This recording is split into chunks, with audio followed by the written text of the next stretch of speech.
नमस्कार दोस्तों, स्वागत है आपका आपके अपने YouTube चैनल राघव वॉइस में।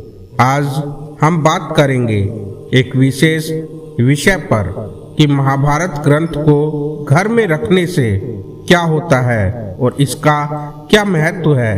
क्या आपने कभी सोचा है कि महाभारत ग्रंथ को घर में रखना क्यों नहीं चाहिए? आइए इस वीडियो में हम इस प्रश्न के उत्तर की खोज में निकलते हैं। महाभारत ग्रंथ हमारी संस्कृति का एक अनमोल ग्रंथ है जिसमें धर्म, न्याय, सामाजिक मूल्यों की गहराइयाँ छिपी हुई है। ये ग्रंथ हमारे समाज को सही और गलत का अंतर समझाता है। आपने भी कभी न कभी घर के बड़े बुजुर्गों को कहते सुना होगा कि महाभारत को घर में नहीं रखना चाहिए। ऐसा करने पर घर में लड़ाई झगड़ा होता है। क्या आप जानते हैं कि इसके पीछे का क्या तर्क है और क्या सच में ही महाभारत को घर में रखना शुभ होता है या नहीं? हिंदू धर्म में 4 वेदों के बाद महाभारत को 5वां वेद कहा गया है। सभी चारों वेद घर में रखे जा सकते हैं, लेकिन महाभारत को लेकर मत अलग हो जाते हैं। दुर्गा सप्तशती, रामायण और कई पुराणों में युद्ध का वर्णन है। ऐसे में ये मान लेना कि जिस ग्रंथ या वेद में लड़ाई का विस्तृत वर्णन है वो आपके घर में लड़ाई की वजह बन सकता है, क्या यह तर्क सही होगा?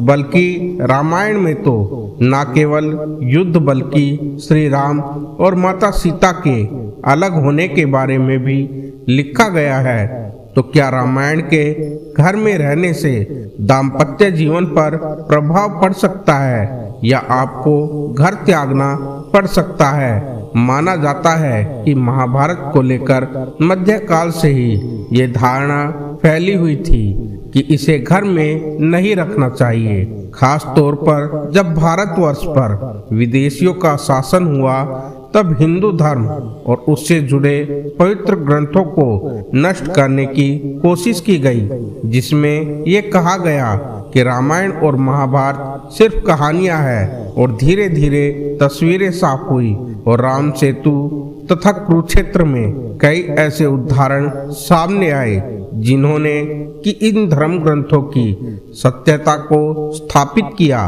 महाभारत में वेद, उपनिषद और पुराणों के साथ ही पूरे हिंदू धर्म का निचोड़ मिलता है। ये न सिर्फ आपके व्यक्तित्व को निखारता है बल्कि इसमें लिखी हुई बातें अपनाकर व्यक्ति उन्नति के पद पर आगे बढ़ सकता है। आज के जीवन में भी महाभारत में लिखी हुई एक एक बात सत्य साबित होती है। माना जाता है कि जो भी बच्चा बचपन में ही महाभारत का अध्ययन कर लेता है वह बहुत ही मेधावी और ज्ञान से भरा हुआ होता है। ऐसे बच्चे माता पिता का आदर और समाज के प्रति अपनी जिम्मेदारी के साथ ही कलयुग में जीने की कला भी सीख जाते हैं। महाभारत में श्री कृष्ण ने गीता के ज्ञान में जो विद्या दी है वो पराशर गीता, धृतराष्ट्र संजय का संवाद, यक्ष प्रश्न और विदुर नीति,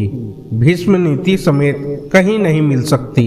महाभारत एकमात्र ऐसा ग्रंथ है जो हिंदू धर्म और इसके इतिहास को दिखाता है। धर्म, ज्ञान, तर्क, राजनीति, नीति, मोक्ष और कलाओं का ज्ञान देने वाला महाभारत ग्रंथ आप अपने घर में रख भी सकते हैं और इसका पाठ भी कर सकते हैं। ये न केवल आपके अंदर बल्कि आपकी आने वाली पीढ़ी के अंदर भी सत्य का प्रकाश फैलाएगा। महाभारत हिंदू धर्म के पवित्र ग्रंथों में से एक ग्रंथ माना जाता है। महाभारत में जीवन की प्रत्येक समस्याओं का हल मिलता है। आइए अब एक नज़र कुछ अन्य कारणों पर जानते हैं जो मानते हैं कि महाभारत का घर में रखना अशुभ होता है। हिंदू धर्म के अनुयायियों द्वारा घर में रामायण, गीता आदि ग्रंथों को रखना शुभ माना जाता है,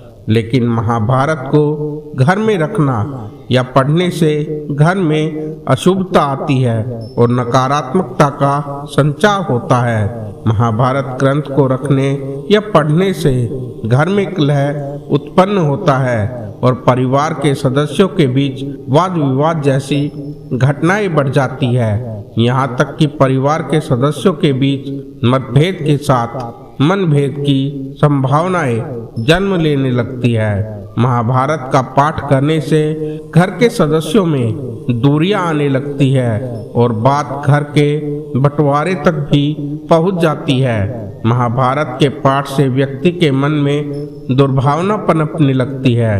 महाभारत का पाठ करने से व्यक्ति अपने ही परिवार के खिलाफ होने लगता है और उसके अंदर असुरीय प्रवृत्ति जन्म लेने लगती है। ऐसा व्यक्ति हर किसी को अपने आगे महत्वहीन समझना शुरू कर देता है। महाभारत पढ़ने से व्यक्ति के व्यवहार में बदलाव आने के पीछे के कुछ कारण हैं जो इस प्रकार से है। महाभारत में किन कामों को नहीं करना चाहिए इसकी शिक्षा दी गई है, जबकि अन्य ग्रंथों में किन कामों को करना चाहिए इसके बारे में बताया गया है। महाभारत में सत्ता के लिए अपनों के विरुद्ध कैसे षड्यंत्र रचते हैं इसकी गूढ़ बातें बताई गई है। महाभारत में युद्ध से जुड़ी जानकारी मिलती है, लेकिन इस काव्य में छल से किए गए युद्ध के बारे में भी विस्तार वर्णन मिलता है।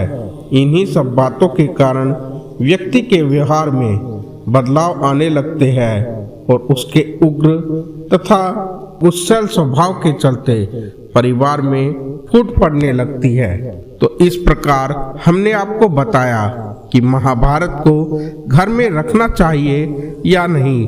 तो इस प्रकार से महाभारत को घर में रखने के लाभ तथा हानि दोनों ही नजरिए हमने आपको बताए हैं। बाकी यह व्यक्ति के समझ और विवेक पर निर्भर करता है कि वह किस ग्रंथ से क्या सीखता है और क्या शिक्षा प्राप्त करता है। आशा करता हूँ कि वीडियो में दी गई जानकारी आपको पसंद आई होगी।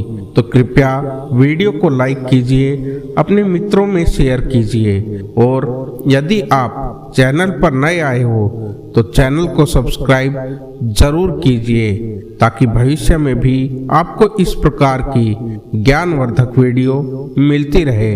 तो मिलते हैं आपसे अगली वीडियो में, तब तक के लिए जय श्री राम।